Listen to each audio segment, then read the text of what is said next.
ਕੀ ਹਾਲ ਆ? अस्सलाम वालेकुम। ਕੀ ਹਾਲ ਆ ਬਜ਼ੁਰਗੋ, ਠੀਕ ਹੋ? अस्सलाम वालेकुम। ਰਾਜਾ ਮੈਂ ਦੇਖਿਆ ਯਾਰ ਤੁਸੀਂ ਗਰਮੀ ਦੇ ਵਿੱਚ ਲੱਗੇ ਆ, ਧੁੱਪ ਬਹੁਤ ਆ, ਸੂਰਜ ਸਿਰ ਤੇ ਖਲੋਤਾ। ਦੇਖਦੇ ਆ ਪਾਣੀ ਪੂਣੀ ਪੀਵੋ ਤੁਸੀਂ ਯਾਰ। ਆ ਫੜ ਭਾਈ, ਆ ਫੜੋ ਭਾਈ, ਆ ਫੜੋ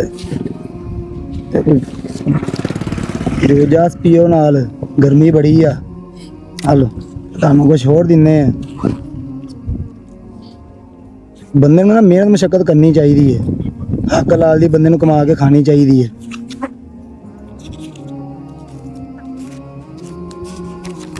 ਆ ਫੜ ਭਾਈ,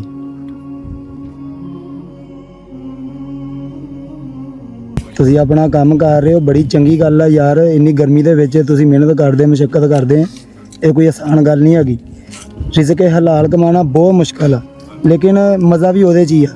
ਜੋ ਬੰਦਾ ਰਿਜ਼ਕ ਹਲਾਲ ਕਮਾਉਂਦਾ ਨਾ, ਥੋੜਾ ਕਮਾ ਲੇ, ਹਲਾਲ ਦਾ ਕਮਾ ਲੇ, ਸੋਹਣਾ ਖਾ ਲੇ, ਤੇ ਬੜੀ ਗੱਲ ਆ ਯਾਰ। ਸਾਡੇ ਕੋਲ ਤੇ ਗੱਡੀ ਤੇ ਨਹੀਂ ਤੁਰਿਆ ਜਾਂਦਾ, ਤੁਸੀਂ ਇੰਨੀ ਗਰਮੀ ਦੇ ਵਿੱਚ ਕੰਮ ਕਰ ਰਹੇ ਜੀ।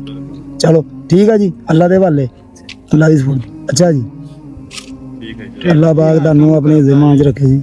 ਜਿਹੜਾ ਹਰ ਕੰਮ ਕਰਾਉਂਦਾ ਆ ਇਹ ਤਾਂ ਹੈ।